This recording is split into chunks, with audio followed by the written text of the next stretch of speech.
السلام عليكم، أهلا وسهلا ومرحبا بكم في حلقة جديدة من برنامج جمرة. اليوم سنسلط الضوء على تغلغل الإخوان المسلمين في الجمعيات الخيرية هنا في أمريكا، وسنتحدث عن شخصيتين أراهما خطيرتين جدا، هما محمد الأحمري وخالد صفوري. نبدأ بالدكتور محمد الأحمري.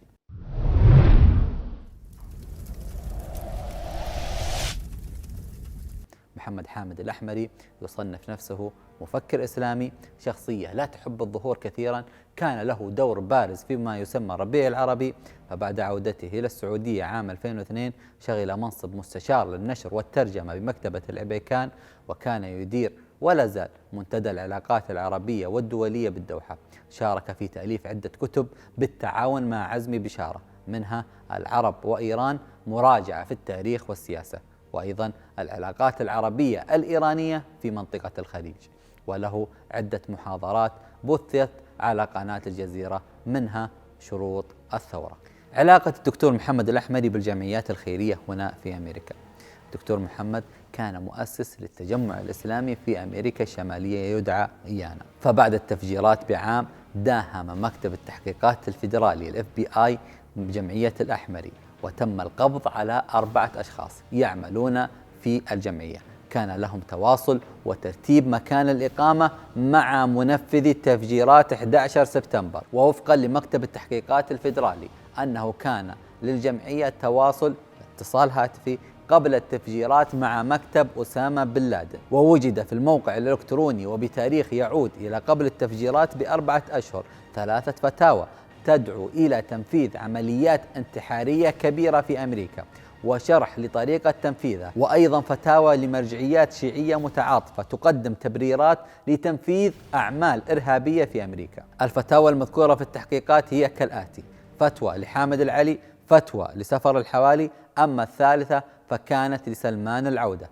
تقول هذه الفتوى: يجب على المجاهد أن يقتل نفسه إذا كان يعلم أن هذا سيؤدي إلى قتل الكثير من الكفار. هذا يمكن أن يتحقق مع الوسائل الحديثة للقصف أو إسقاط طائرة على موقع مهم من شأنه أن تسبب في العدو خسائر كبيرة. وأيضا وجد في الموقع فيديوهات انتحارية. الجدير بالذكر أن الأحمري كان يعمل تحت إدارته عدد كبير من الأمريكيين من أصول عربية سواء سنة أو شيعة. وعقب تفجيرات سبتمبر بشهرين بتاريخ 21 أكتوبر 2001 كتب الأحمري مقالا في نيويورك تايمز يتهم فيه السعودية بأنها تمول المتطرفين ويتهمها بالضلوع في التفجيرات.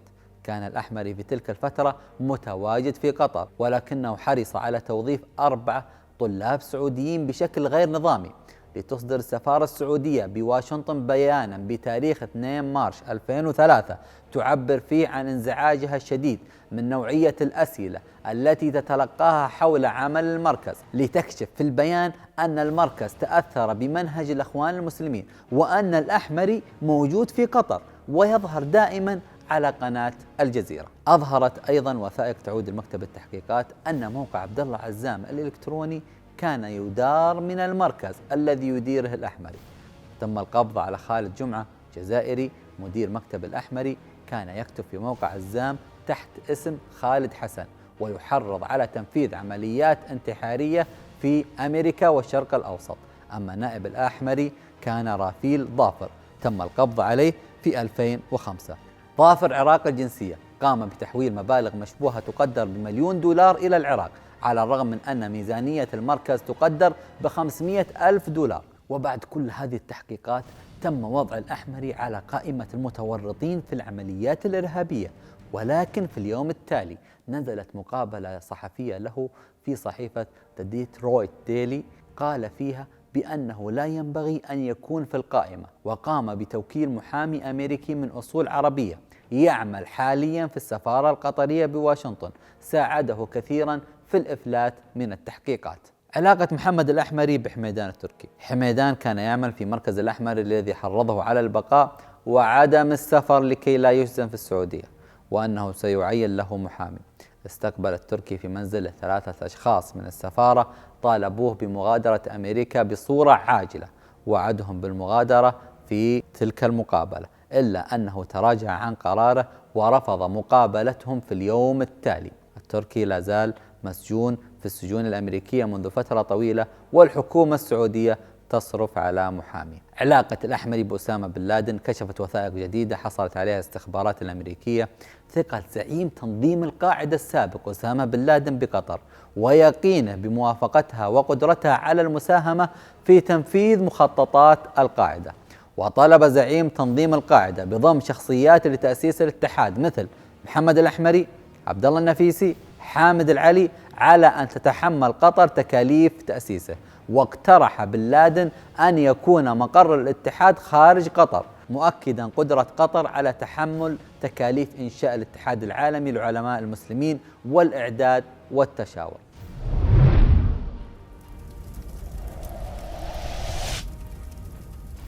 الأحمري والظهور التلفزيوني.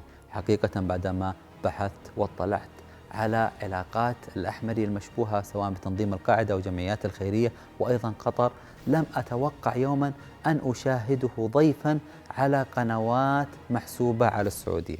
حقيقة لا أعلم أين كان إعلامنا طيلة هذه الفترة. وعلى فكرة المعلومات متوفرة لمن يريد أن يبحث عن الحقيقة، ليست سرية. عموما في عام 2009 حل الأحمري ضيفا في برنامج إضاءات تحدث فيه عن مواضيع كثيرة وانتقد فيها نشاط الإسلاميين وآليات عملهم، معتبرا أنهم من أشكال الكهنوت.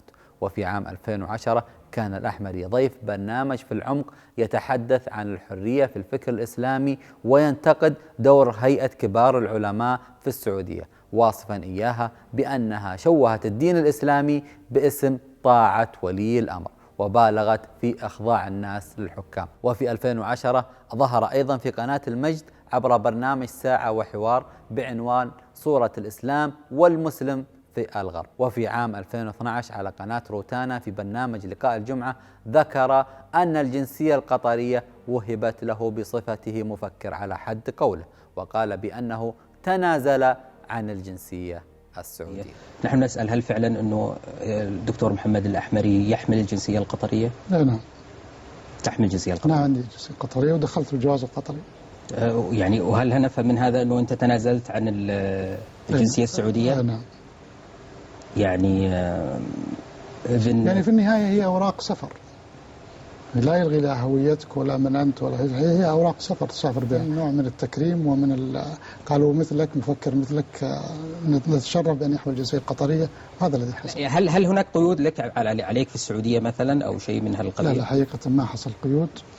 في السابق ليس علي قيود لا من الكلام ولا من المحاضرة ولا من الكتابة، ولم يحصل شيء من هذا الكلام. بعد سقوط الأخوان في مصر ظهر الأحمري عبر حسابه في تويتر بكتابة تغريدات غلب عليها طابع التشنج يهاجم فيها السعودية بشكل مباشر، ثم يبادر بمسحها بعد دقائق من كتابتها. وبعد قرار المقاطعة عاد الأحمري مجددا بشكل مختلف وبمحاولات متكررة بشكل مبطن حينا وعلنا حينا آخر لتحريض الشعب السعودي ضد أي قرار يصدر من الحكومة السعودية.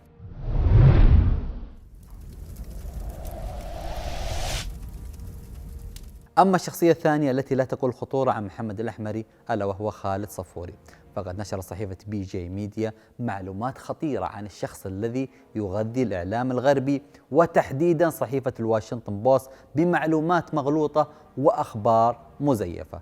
فكان المصدر هو الباحث السياسي خالد صفوري. خالد صفوري ناشط سياسي أمريكي عربي من أصل فلسطيني، ولد في لبنان وعاش فترة من عمره في الكويت، ثم انتقل إلى الولايات المتحدة طالبا في عام 1982.